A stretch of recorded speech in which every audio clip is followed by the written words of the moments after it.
I've got the trauma one set up to post later on this afternoon after class is over. So it'll be recorded, and you'll have this to review if you'd like. But you can first of all look at your rhythm strip, and again, the rhythm strip only tells us, does my patient have a life-threatening rhythm? You cannot look at a single view of the rhythm strip and say that patient's having a heart attack. You can't do it. It's impossible. It can't be done. You do that with your 12 lead. And there are certain criteria, just like we learned, Muna, in EMC 303. Here we go, guys. It's almost, okay? So as we're going through, what we're doing is that we're identifying all of these different rhythm strips, okay? So if you will, go ahead and close your books for our exam today. So,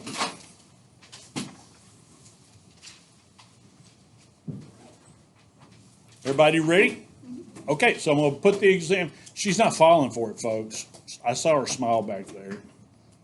We thought we would try to, scare you with an exam, but I don't think you fell for it. You didn't, but you gave Benin chest pain whenever she came down to make sure that that we didn't have an exam for Thursday. So, okay, let's get back to lecture. All right, here we go. Anyway, what you're going to do is you're going to learn the criteria for when a patient is having what's known as a STEMI. ST elevated MI, STEMI. That's going to be the most common thing that you're going to see. Now, there are certain things, again, this will happen later on. We're going to start with just simply looking at normals, just like we did in 303. But one of the things that we'll have in here, Colin, is that we also have patients that have what are known as STEMI imposters, okay? You're going to be able to, with a fairly good degree of accuracy, be able to say that patient's not having a STEMI, that's a STEMI imposter. And how are you going to do that? You're going to look at the 12 lead, then you're going to look at your patient. And you're going to assess your patient, and you're going to get all the information from your patient that you have available. And you're going to be able to identify that, because guess what, folks? You all have, particularly if you're working in a medium-sized community, you're going to have incredible power over a cardiologist. You are going to be the one that decides at 3 o'clock in the morning, does that cardiologist get out of his or her nice warm bed and get out in the car in the rain and drive to the hospital because you have decided, Isabella, that this patient's having a heart attack? That's a lot of power. That's a lot of authority. A study was done when 12 leads were first launched.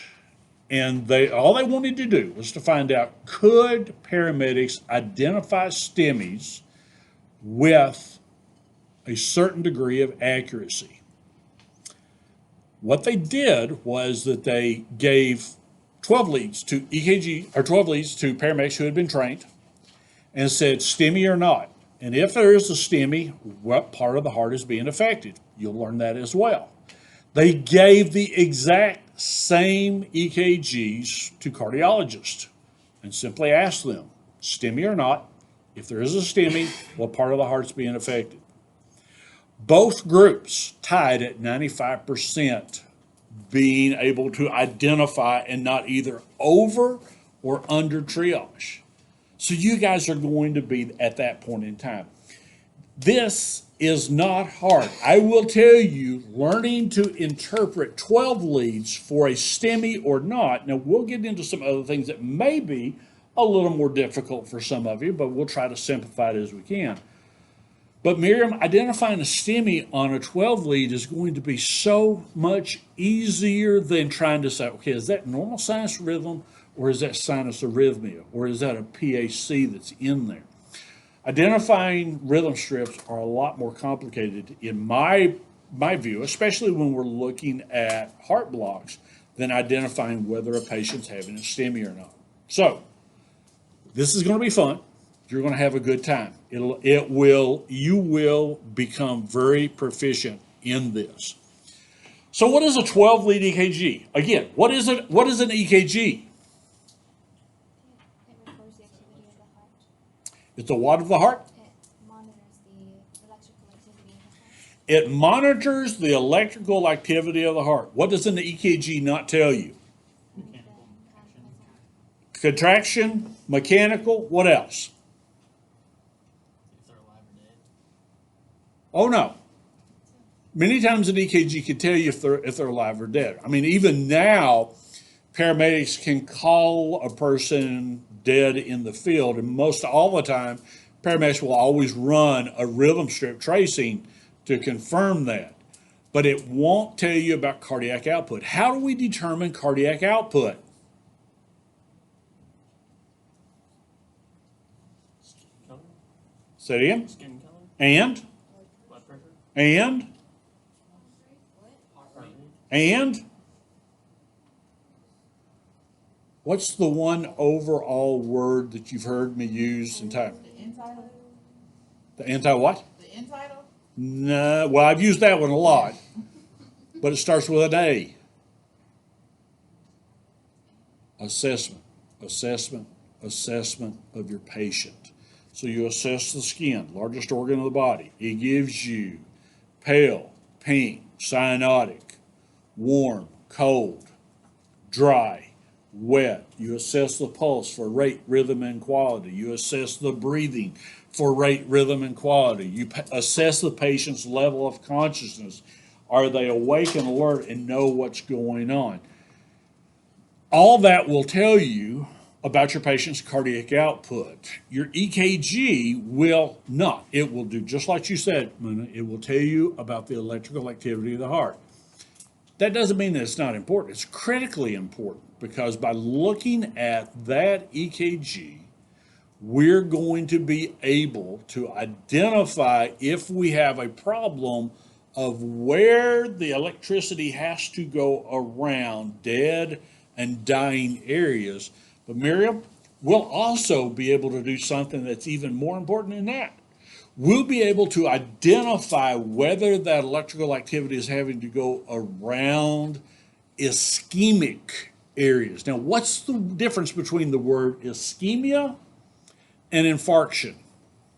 Infarction is dead tissue and ischemic doesn't have oxygen. Yeah, infarction just simply means dead tissue. And we can have infarction anywhere. We can have an infarction of the heart, of the brain, of the kidney, of the liver, of the muscle.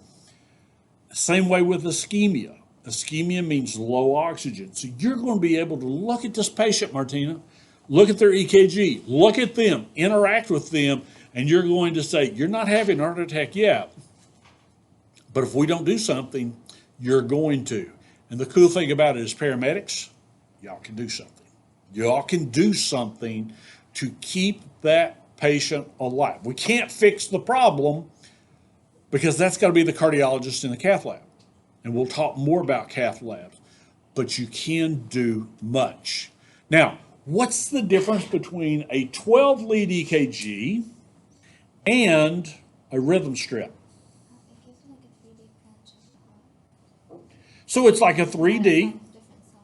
Yeah, yeah. So if I were to look at Muna here, and I only saw like this much of Muna, I could tell something about her.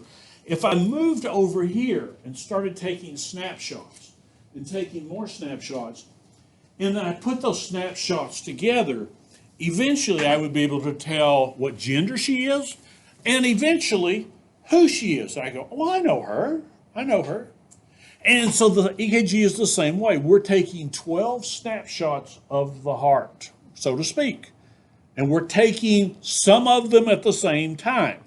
We'll talk more about the progression here in just a little bit. But we put all of those together and we look at those in, guess what, a systematic way, just like we did with our rhythm strips. We went step by step by step, Isabella, until you guys have gotten really good at rhythm strip identification. If you weren't good, you wouldn't be here, okay?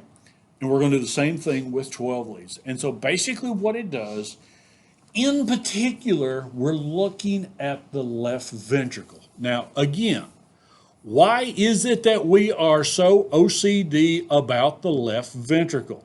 That's what perfuses the body. That's what perfuses the body. Very good. What else? It's the biggest part of the heart. How much? 70%. A little bit higher. 75% of the heart is the left ventricle. 75%. It's a pretty important part of the heart. We don't want to live without any of our heart, but definitely we don't want to live without the left ventricle.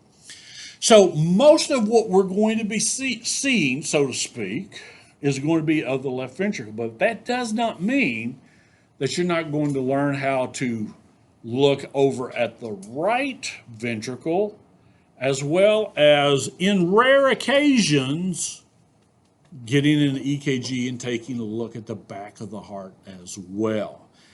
This is what I want to do to set you apart from the paramedics that come from other good programs. When you walk out of here at the end of this semester, I want you to feel more confident than you feel now about your cardiac skills. Because let's be honest, we all know I got a cardiac history, okay? I have a vested interest in every one of y'all, all right? So that's why we're going to do that. Now, why do we do a 12 lead? What other than just looking for STEMI, why would we do a 12 lead? Just a more in-depth view of everything. It's a more in-depth view of everything. Good, Devin. What else? Allows you to determine the situation going on in the heart. Yeah. So and that feeds right off of what Devin said. It allows you to get more information of what's going on in the heart.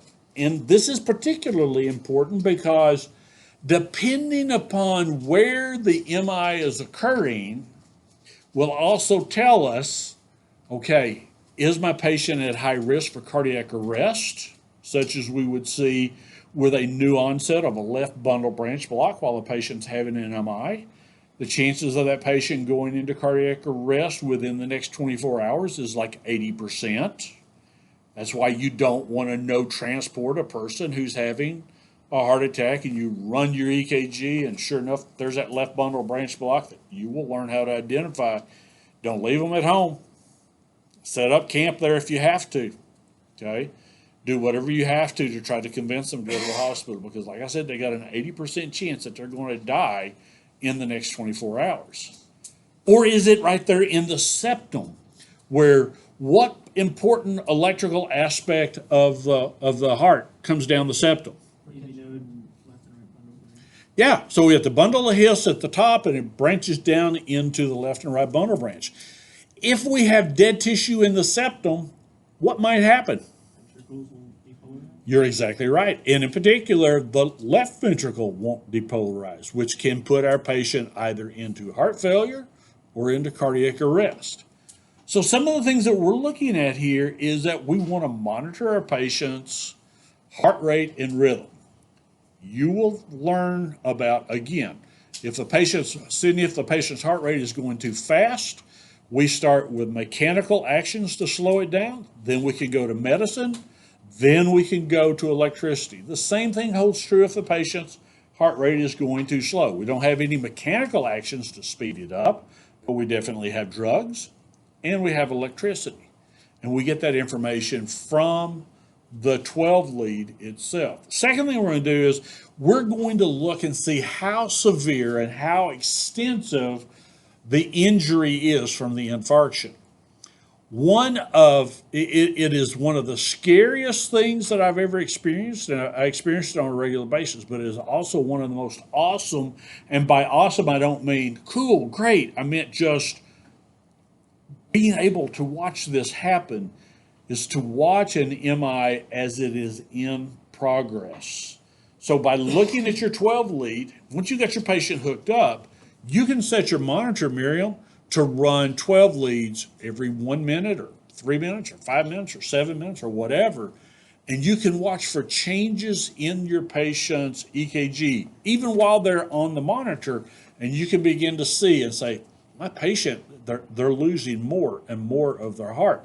You can't do that right now with just a rhythm strip. And so a 12 lead will help you to be able to do that. It helps us to determine, first of all, is ischemia present or is infarction present?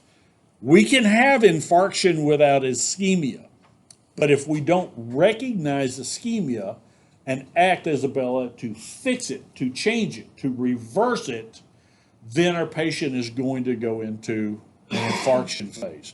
And again, here's a thing to remember, and you'll hear me say this on a regular basis, Ryan. Dead heart tissue does not do two things. It does not conduct electricity, and it doesn't pump. If it doesn't conduct electricity, what kind of problems can it lead to for our patient? Say it again? Yes. So yeah, you're exactly right. Very good. If the dead tissue doesn't pump, what kind of problems can that lead for us? Say it again. A clot, yes, true. So that leads the increased chance of a clot. And anytime we get a patient with a clot, we're always going to be worried about the clot breaking off and going to one of three places: the heart, the brain, or the lungs. But the other thing also that happens in addition to clot formation is, remember, when it hits a certain percentage of where the blood is not being ejected out, called the ejection fraction, we'll talk more about that, our patient's quality of life now begins to be negatively impacted. They're not able to move around. They may not be able to travel like they once did. They may not even be able to walk down to the end of the driveway to get their mail because they get so weak and so out of breath. The cool thing about it is, ladies and gentlemen, you all can have a direct impact on whether or not that happens. Now, keep in mind, and I don't want to put more pressure on you than what you deserve. You're going to have patients that are just going to crash no matter what you've done. You've done everything perfect, Courtney. You've given the drugs, you've started the IV, you've got them on oxygen when it's appropriate, and still they die. You got to realize you're not God, and people die, okay? And so at some point in time, you got to look back and you got to say, did I do everything that I could? Landon, if you can say, I did everything I could, then you go home that night and you sleep well. But if you didn't do everything, if you become a lazy medic and you shortcut, I hope you don't sleep. I hope your conscience bothers you. Right now, I don't see any lazy medics in this class. Even the ones that are absent are not lazy. And so I want you guys to continue to do that. The other thing that we can do is we can take a look at the medicines and the response of the medicines that they're taking, as well as the medicine that we are going to give them. Understand, we're going to give them some medicine that's going to help them to feel better. But before they feel better, they're probably going to feel worse. It's especially true when we give adenosine. And so I like to say when you give adenosine, it gives the patient chest pain, and then it gives you chest pain because of all the things that it does. So let's do a little bit of a review on anatomy of the heart. So the heart is right in the center of the chest, known as the mediastinum. The heart doesn't just hang there, it is anchored, especially up here at the top. On either side of the heart, we have the lungs, okay? Now, the lungs themselves inflate. They blow up. And it's kind of like what we were talking about in trauma today. And let's do a little bit of a review on that because this is critically important no matter whether the cause is trauma or medical. If we overventilate or if we hyperventilate our patients, Colin, what negative outcome happens as a result of that overventilation and that hyperventilation? It's going to be lower blood pressure and decreased cardiac output. Correct. So blood pressure is going to drop, cardiac output is going to drop. Why?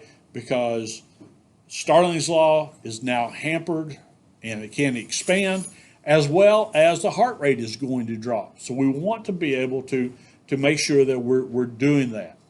The apex of the heart, strangely enough, is right down here. What else do we do at this point right here on a normal basis as part of our assessment? Listen. And what is that called? What is that spot called? 4 words. First word's P. Point of maximal impulse. Why is that? That's because that's where the largest mass of your left ventricle is, and when the left ventricle contracts, let's say that this is our sternum, our ribs come out this way, down here is the left ventricle. Left ventricle does this, okay? And so when we're doing that, because the left ventricle is coming up closer to the surface of the skin, we're able to hear better, okay? We'll do a little bit of practice with a stethoscope. Stethoscope, there is a reason why stethoscopes vary in cost. But the big thing with the stethoscope is knowing how to use it for the specific patient. And we'll do a little bit of that in this class during one of the regular classes. Again, the heart and the lungs and the great vessels up in this area are known as the mediastinum. Now, again, let's look at some of the blood flow of the heart. One of the things that I'm trying to do this, I saw, if I'm repeating myself now, it's because I forgot, but got a friend in Kansas that took a heart and injected it into the left and the right coronary arteries with the stuff from glow sticks. And then they turned the light out and you could see the coronary arteries in the heart. I thought, that's cool. That's something I want to do. So I'm working on trying to get some hearts, some pig hearts for us to be able to do. Within the heart, obviously, we have 2 blood vessels that come off of a special spot in the vasculature. It's known as the RCA and the LCA, right coronary artery, left coronary artery. Where do these arteries originate? At the aorta, at the base of the aorta. When does blood enter into the RCA and LCA? Relaxation.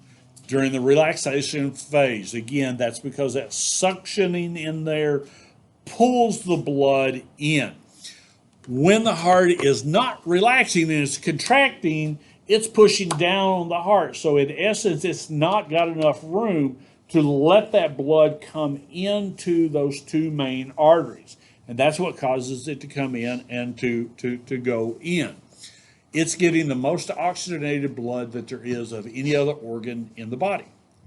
As it comes off, I want you to be able to know from this slide right here, what sides, what parts of the heart do the RCA and the LCA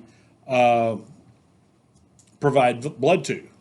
With the RCA, it's going to come down over here to the right ventricle, and then it's going to come down off of the right side of the ventricle down to the inferior wall of the left ventricle, okay?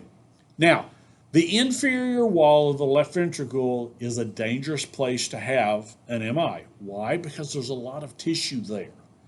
And here's a nice thing. Once we get into these 12 leads, you'll be able to look and be able to see, is our patient having an inferior wall? Now, an important thing about inferior wall MIs. What did I say the 12 lead is looking at for the most part?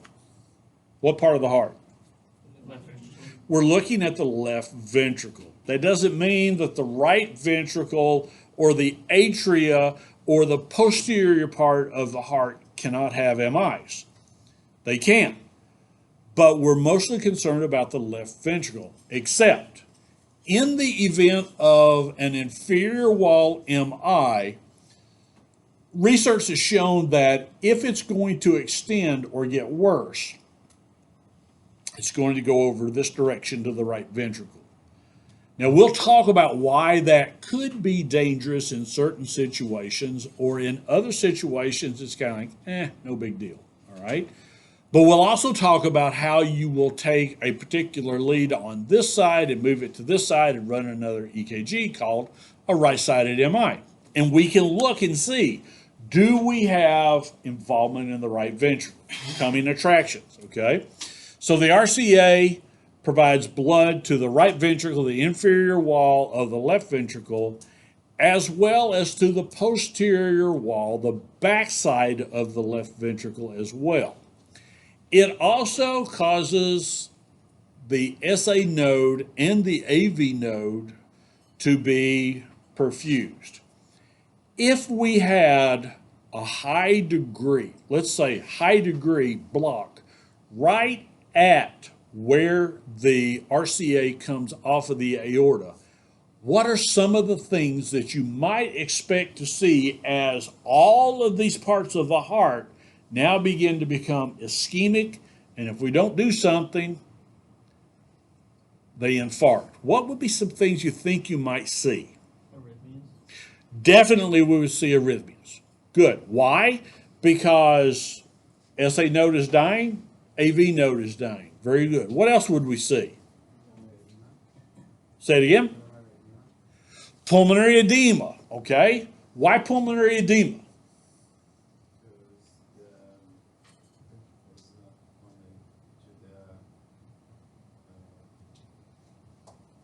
Where does the blood in the right ventricle go? Go to the lungs. If the right ventricle fails, what's going to happen to that blood? Yeah. Is the blood flow going to stop coming into the right ventricle? No. Over time, what happens then? Go out here on the interstate and you have all lanes except one blocked. What happens distal or south? So the northbound lane has got 2 lanes blocked. What happens to traffic south of that? It begins to back up. Same thing happens in the body. And where does it begin to back up? Distal edema. In the legs, in the feet. If our patient is bedbound, we're going to find it in the sacral area of the back. Very, very good. So one of the things I want you to think about as you are memorizing this particular slide is to do just like you all did now. Think about the things that could happen if this vessel gets blocked off. Now, we'll talk more as the semester goes about how these vessels bifurcate or split into the circumferential artery, into the LAD, into the different parts of it. Under the LCA, we're dealing with the septal wall. The septal wall would be found where? Middle. In the middle of what? The 2 ventricles. Of the 2 ventricles, okay? We have some septal wall up in the top, up in the atrium, but we're not too terribly concerned about that. We are concerned about the septal wall coming down the ventricles. We have the anterior wall of the left ventricle, which would be what part? Where would we find the anterior wall of the left ventricle? Front. Yep. Yeah, front. You have the lateral wall, which would be which side, left or right? Left side. Say it again. It'd be left side. It would be left side because remember, we get that view from our chest leads as well as our limb leads over on this side. Because remember, we're looking at the left side of the heart. Here's the other thing to remember. Again, here's your heart, inferior wall, lateral wall. We have a low lateral and we have a high lateral. Why is that important? Because if we have both sections of the lateral wall involved, that tells us what? Left ventricle wasn't able to contract.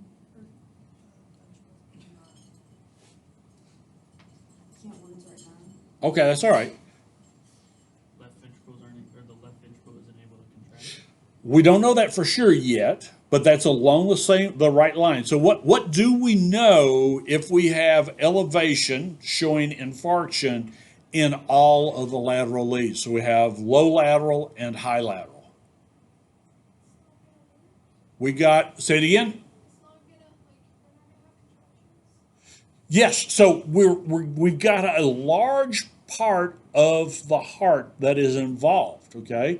So the more of these sections that you see this elevation in, the more muscle damage is being done even as you are watching, okay? And then lastly, you got the posterior wall of the left ventricle. So it kind of comes around there. And so part of RCA provides for the back side. The RCA provides the majority of it. The LCA provides just a little bit of it. If the septum is dying, we got dead tissue in there, what do you think you might see with that particular patient? Heart blocks. Heart blocks, yeah. For some reason, especially if it is a high septal type of MI, which we can't really tell like we can with a lateral. We can look and see, well, it's low lateral, or that's high lateral, or it's both high and low lateral. When we see septal, all we know is that it's septal, which means there's two things that we're going to look at. Number one, we're going to look for AV blocks, especially type 2 or secondary type 2 or second degree type 3. All right, those can be life-threatening. Or we're going to begin to look for, as we talked about earlier, bundle branch blocks. And again, that's kind of comes back to what I said, is that when you're doing your history and your assessment on your patient, excuse me, one of the things that you want to focus in on is if you see that left bundle branch block, you want to ask your patient. You don't want to unnecessarily alarm them, but we want to find out, has the doctor ever told you that you have a block, in your one part of your heart or another? You got to make it so that the patient understands it. So find out a little bit about their education level and speak to them in terms that they understand. You're not talking down to somebody who doesn't have an advanced degree or a college education, but what we don't want to do is to talk to someone that is not going to understand what you're saying. Okay.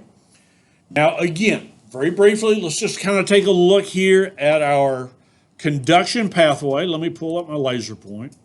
Our SA node is our primary pacemaker, okay? And it paces at what intrinsic rate, Ryan? 60 to 100. Yeah, 60 to 100. Good. So anything less than 60 is a bradycardia. 60 is not a bradycardia. 59 is. Anything greater than 100 is a tachycardia. 101 and higher is a tachycardia. It takes the impulse over to the left atrium and down to the left atrium by way of Bachman's bundle. It takes it down to the AV node by way of the intranodal pathways. When it gets to the AV node, what happens then, Martina? AV node to have the impulse. Yep. So what happens when the impulse gets to the AV node? That's okay. Isabella. They kind of hold it for a second, slow it down. For what reason? No good deed goes unpunished. I know the answer. Well, he's going to ask me another question. For what reason? So the ventricles can completely fill. Yeah. So it gets, remember, when it gets to the AV node, the contraction, the conduction and contraction in the atria are finished. So that's allowing the ventricles to completely fill. If that impulse was not stopped there, this is what you would see, the atria and the ventricles contracting at the same time. Not compatible with life. That impulse being held up is represented by what on your EKG? Or Okay, your PR interval. Then it moves down into the bundle of His. Bundle of His is specialized tissue. It begins to split it out, comes down into the left bundle branch, the right bundle branch.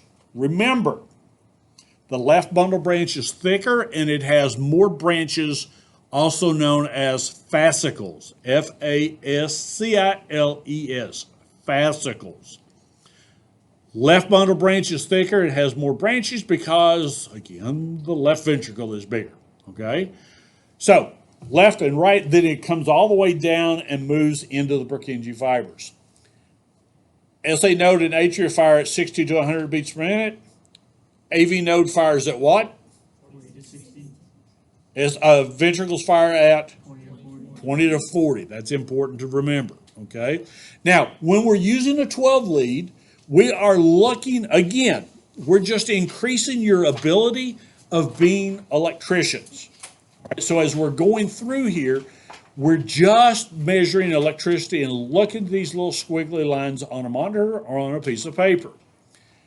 You have what are known as both unipolar or bipolar leads. Now, what do you think that would mean? What's the difference between a unipolar and a bipolar lead? Unipolar can only detect if electricity is coming or going, but not both, and bipolar can detect both coming and going. Yeah, so that's exactly what it is. Unipolar can only look at electricity in one direction. Depending upon where it is, would be if the electricity is going away from the lead or from the electrode, or if it's coming to the electrode. Other types of leads can look at electricity both going and coming. So where are these leads at? Remember, we're going to put leads on the patient's chest. All of those are unipolar. They can only look in one direction.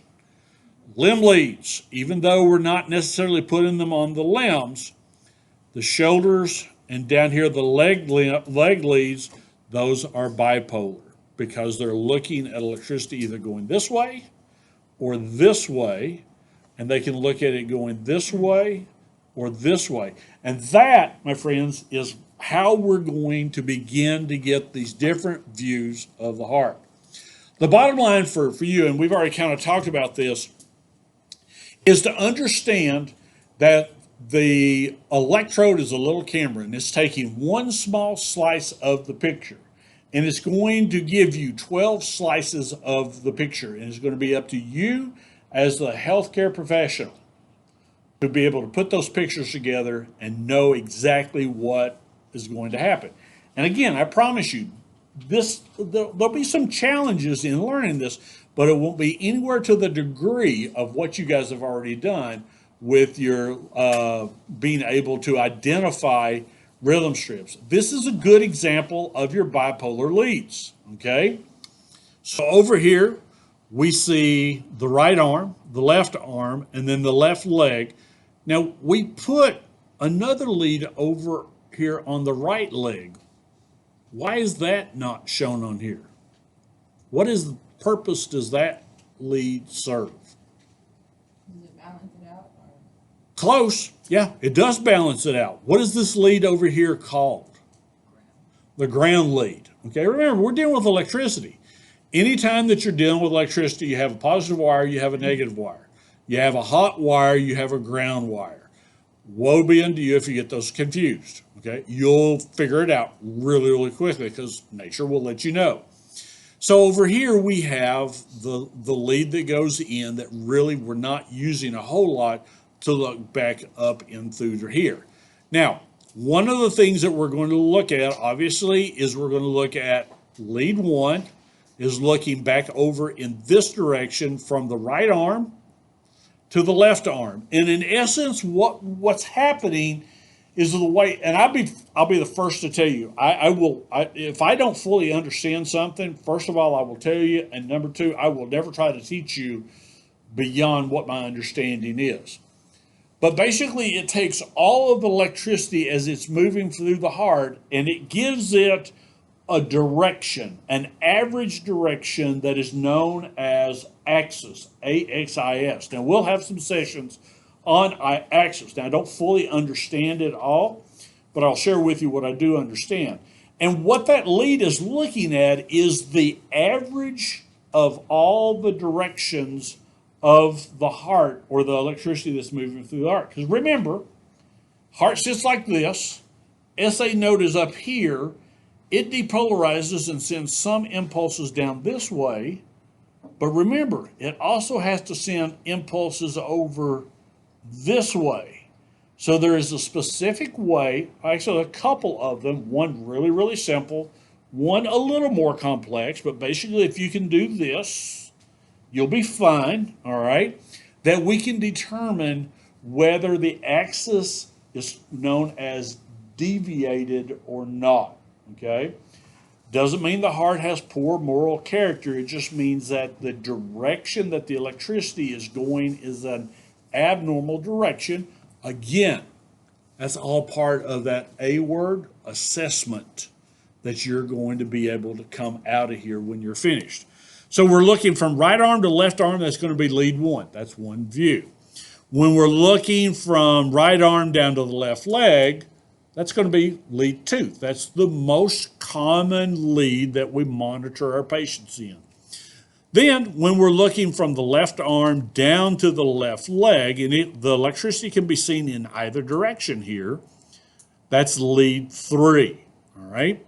Now, I'm going to tell you, I will give you this or something similar to it, and I'm going to tell you, okay, label for me the view for lead 1, 2, and 3. All right, so begin memorizing this now. Now, when we are looking at this, we also have unipolar leads. As I talked about, we have the unipolar leads are also known as, let me get a little highlighter here, the precordial or the chest leads. And you have 6 of them. You'll have one that will start on the right side of the sternum in a specific place. Remember, when we put our electrodes on our patient, what are we targeting? Where do we want to put our electrodes and what do we want to avoid? Avoid bone. We want to avoid bone. Sydney, what did you say? Okay, what else do we want to try to stay away from? It's getting harder and harder in America to do this. Fat. Okay, we want to try to stay away from fat as much as we can. Why? Because bone doesn't conduct electricity hardly at all. Fat does not conduct it well. Muscle conducts it awesome. Okay?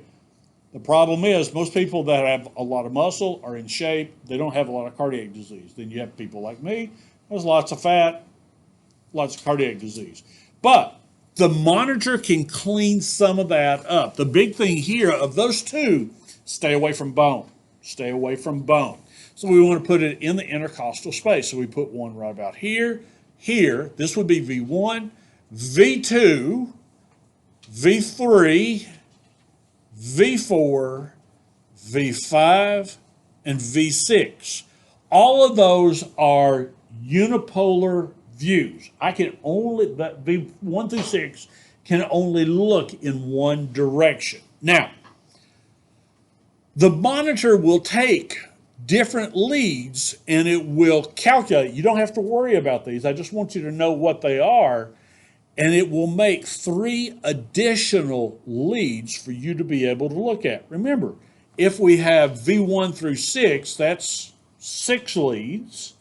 If we have leads 1, 2, and 3, that's 9 leads. But I said you had 12 leads to look at. Well, the computer takes care of that, and it takes your AV leads, not from like an AV block, an atrioventricular block, but augmented ventricular lead. And you have AVR, AVL, and AVF. Augmented ventricular right, augmented ventricular left, augmented ventricular front. It's augmented because if they didn't bump that signal up, it would be so small you couldn't see it. So just keep in mind, and we'll talk more about where those leads look and view as we get into breaking the heart down. Now let me stop, take a deep breath.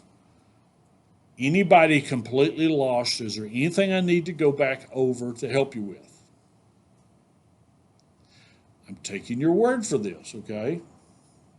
All right, let's get into the good stuff. So basically, this is what your standard 12 lead looks like, okay? We have, let me skip my, remember, there's lead 1, lead 2, and lead 3. I'm going to skip over the augmented leads, and we're going to come over here. Here's V1, V2, V3, 4, 5, and 6. Each one of these look at a specific part of the heart. Then we have our augmented leads, AVR, AVL, and AVF. We will use, as far as the augmented leads, looking for STEMIs, we will use AVL and AVF most commonly. That'll become clear as we're going through here, all right?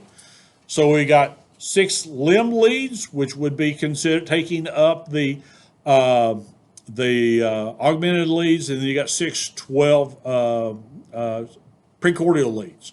Now, as we're looking at these, understand that there are some things that are happening simultaneously. When the EKG is being done, what you see in lead 1 is the exact same thing that's happening. Let me back up. What you see in lead 1, 2, and 3 is shot at the exact same time frame, which is about 2.5 to 3 seconds.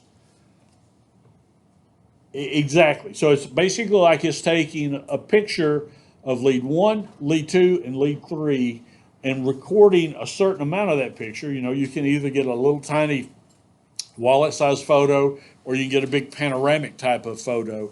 And what they're doing, what the EKG is doing, is it is taking that picture from top to bottom at the exact same time. When you come over to the AV leads, that is about 3 seconds after it's shot 1, 2, and 3. Takes another 3-second shot, top to bottom. Same time frame at the top is the same time frame at the bottom. Same way with leads 1 through 3. Same way with leads 4 through 6. Now, that's important to understand. So, is that confusing? There's a little bit of time and math in there. So, from top to bottom, it's the same time frame. From left to right, it's 3 seconds. Then it's 4 to 6 seconds. And then it's 7 to 9 seconds. And then over here, it's 10 to 12 seconds. Is everybody good on that? Go ahead. Okay, not a problem, not a problem. So let's look at our, let me get the laser pointer here. So as we're going up and down, okay, the same 3 seconds, lead 1, lead 2, and lead 3 are shooting at the exact same time, those particular areas. So when you're looking at lead 1 and the EKG that's happening there, in lead 2 and lead 3, you're looking at the exact same time frame. You're looking at a different view. So for example, if I were to come over here and shoot a 3-second view of your face, and then come over here, say I had 3 cameras. 3 seconds here, 3 seconds here, 3 seconds here, and they all shot in the exact same 3 seconds. I got 3 views of your face at the same time, okay? Now we're done with those top to bottom 1, 2 through 3. Now we got to go over to the augmented leads, AVR, AVL, and AVF. I'm taking my 3 second, my set of 3 cameras, and I'm going to move them over here. And we're going to get 3 seconds all at the exact same time. So moving from the top to the bottom, this 3 seconds is looking at the same time frame. This is now looking at the time frame 4 through 6, but it's the same from the top to the bottom. Move it on around one more time, and that's V1 through V3. Move it around one final time, and that gives us V5 through V6. Does that help? Yes. Okay. There's like a few seconds between. So they're like group shots, but between them there's like. Yeah. Yeah, you're exactly right. So the 1 through 3 is shot in the first 3 seconds. Then your augmented leads are the second grouping of 3 seconds. And then your V1 through V3 is the third group of 3 seconds. And then V4 through 6 is the last group of 3 seconds. So when you're looking down, you're looking at the same time frame, but when you're looking across, you're looking at 3 seconds. Then over here is what happens in 3 seconds, starting at second 4, Then we come over here at second, 7, and all the way around to the final one. Now, if you struggle with this, let me know, because I'll try to find or do something that'll be a little clearer on that for you. Anybody else have questions on that? Yes, Sydney.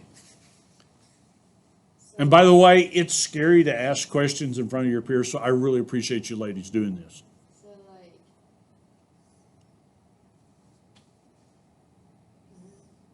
if it's not the whole, why is it not the whole thing at once? Oh, okay, good, good. There are limitations to what it's able to do. Okay? So even if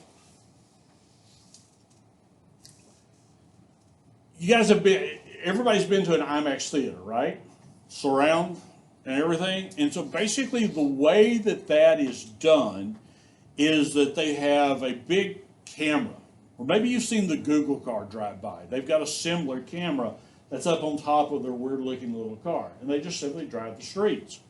And what it's doing is it is shooting a different angle, a video of a different angle at the exact same time. Now you can do that with those cameras because you got 360-degree coverage. The EKG is limited in the fact that it only has like that much of a space of coverage.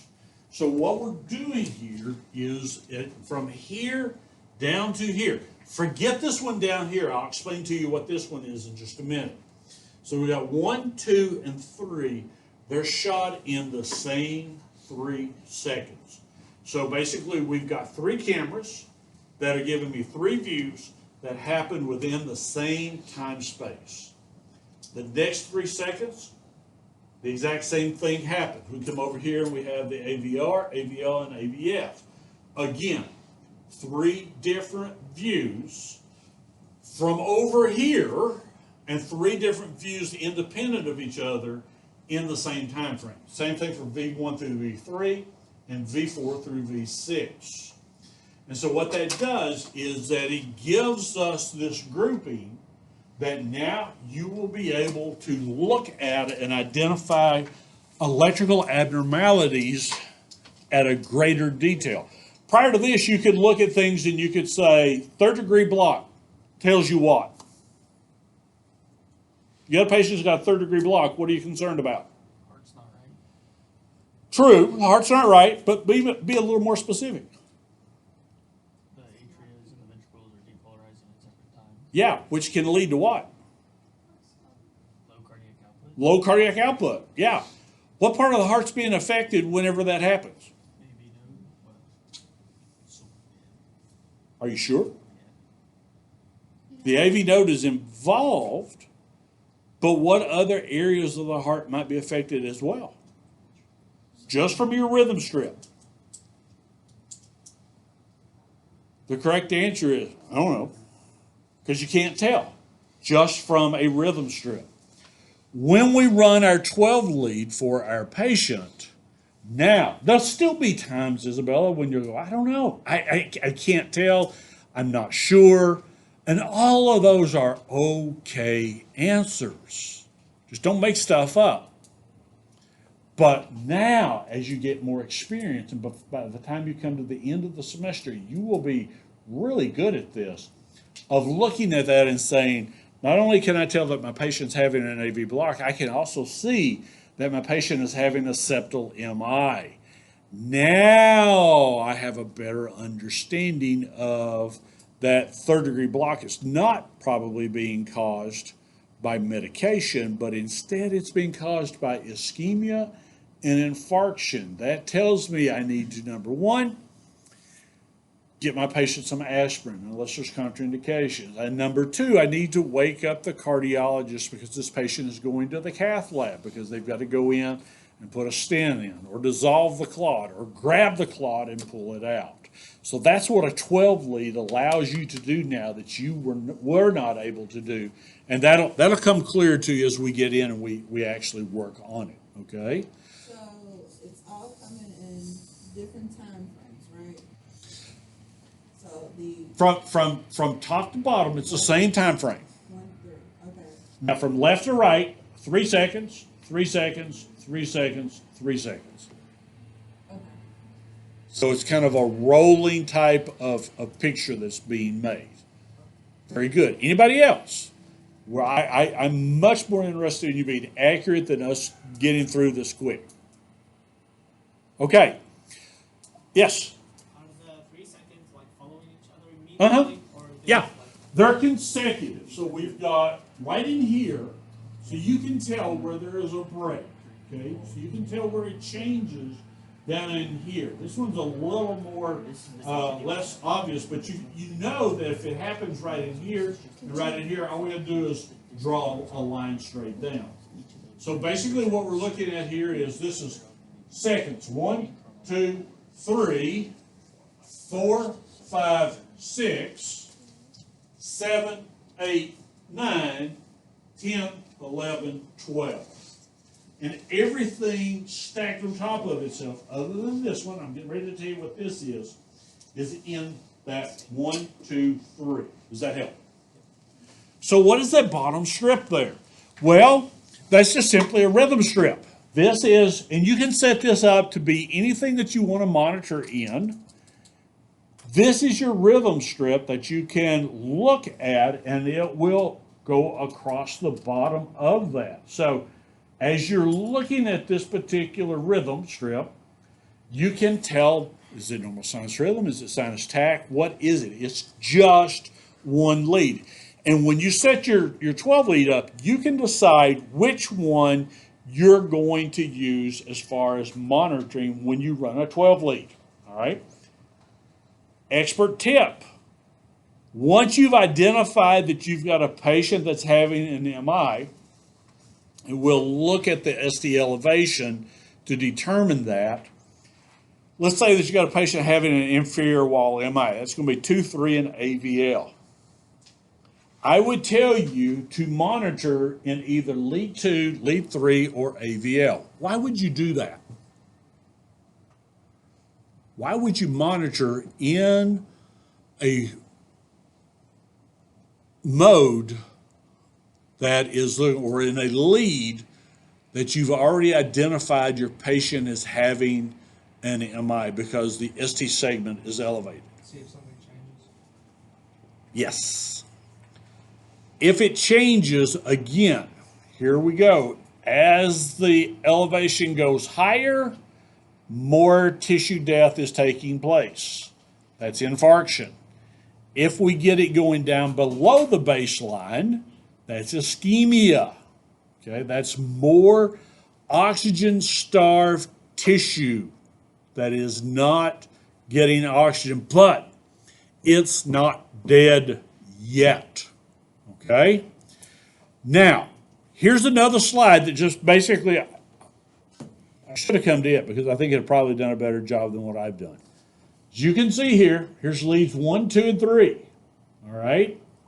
It takes a snapshot. Then over here, AVR, AVL, and AVF, a snapshot. V1 through 3, snapshot. V4 through 6, a snapshot. And then it prints it out onto your paper.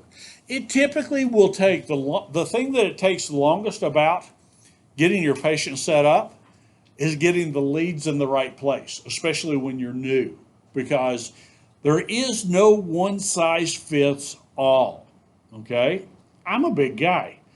You're going to have to put your leads on me entirely different than someone who is petite like Courtney. Because if you try to put them in the same place on both of us at some point in time, you're going to wind up putting it on bone rather than muscle or fat in my case. And so you want to take that time and you want to, because it does matter where you put the leads as to the quality of your EKG. Just like any other skill, you'll get better and quicker at looking at a patient and saying, oh, I know where these are going to go. And boom, boom, boom, you go. So that's the thing it's going to be as far as your format. Now, here's the other thing that I want to tell you. On all cardiac monitors, it will give you a diagnosis.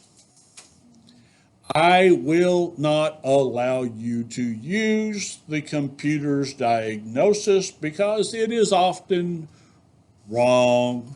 All right. So a couple things. If I were an EMS director, one of the things that I would do within my agency, if I've got medics and they're running 12 leads, is you can turn this on or off. I'd turn it off on every single one of my 12 leads. Why? Because it's too easy for you to print that out and look at it and then say, well, if the machine said it, it's got to be it. What I always tell new students to do is that as it comes out, before you look at it, take your hand and grasp it just like this so that your hand is covering the diagnosis. Sometimes the diagnosis will be over here to the side. You'll learn depending upon what type of machine that you're using. But cover that puppy up and decide for yourself, Isabella. I will trust you always, always more than I will trust what the computer says that is up there. All right. Now, if you want to have a little bit of maybe some backup or feeling better about what your diagnosis is, once you've decided what's going on, take your hand off and look at it. But don't convert to this diagnosis if what you're saying is different than what you're seeing in that one, okay? Here's the other thing that it is good at, and this is the thing that I like, is that it will measure intervals perfectly. When you run a 12 lead, when you are practicing, when you're doing your ride time and your capstone, you don't have to do anything as far as measuring a PR interval. When you run a 12 lead, it'll give it to you, Colin. You can go to bank on that one. I can tell you that it's very accurate in measurement, not so accurate in thinking. Kind of like politicians of any sort, So as we're looking at this, keep in mind that that is really, really important, okay? Yes? I was trying to look through my notes to try to figure out from last semester. We did like a, you know how we did PVCs and all that stuff, and then like it was not consecutive, like it was not PVCs, but like every second or whatever. Will you be able to see that in the 12 lead? Yeah, because remember, you've got a rhythm strip down here at the bottom. Now, here's the thing to remember. The first 3 seconds, it covers this right here. Now let me show you something else on this for right now. So here's lead 1, lead 2, and lead 3. There's your first 6 seconds, or first 3 seconds, okay? Second 3, third 3, and fourth 3.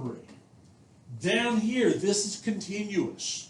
On some monitors, you can also monitor watching on that in more than one lead. Now, let me ask you, why would that be such a cool thing and a great option to have for your patient that's having an MI? Marker all the leads that you see in ST evaluation. Yeah, so again, going back to the inferior wall MI. If we have a patient that has having an inferior wall MI, you're going to see elevation, and we'll talk about what the parameters are in lead 2, 3, and AVL, okay? You got to have elevation in 2 or more of those leads. If you've got elevation in all 3 leads, what a great way to watch your patient even closer if down here you're now monitoring in leads 2, 3, and AVL. You're able to record that to see if it is progressing, or if when you are taking care of the patient and you're giving them what they need, you're watching that ST segment drop, which would be a good thing, or more commonly in the patient that's ischemic with a depressed ST segment, watching it come back up to baseline. And then you can pat yourself on the back of these and say, I did something good today. All right, we're going to stop there. Questions? Study, study, study. Okay? If you have problems understanding this, let me know. I know it sounds foreign to you today, but think back to when we began learning about normal sinus rhythm and how foreign that was to you. I promise you, you will get this, all right? Good class, guys. Have a good afternoon. Don't tell me what to do. Well, don't tell me what to do. I'm gonna have a terrible afternoon. I used to work with a guy, he was the best paramedic I ever worked with, and he used to joke after he would leave a store or something, he'd come out and he'd go, great, just great. Now I'm gonna have a nice day because some mealy-mouthed clerk said, have a nice day. So now I'm gonna have a nice day.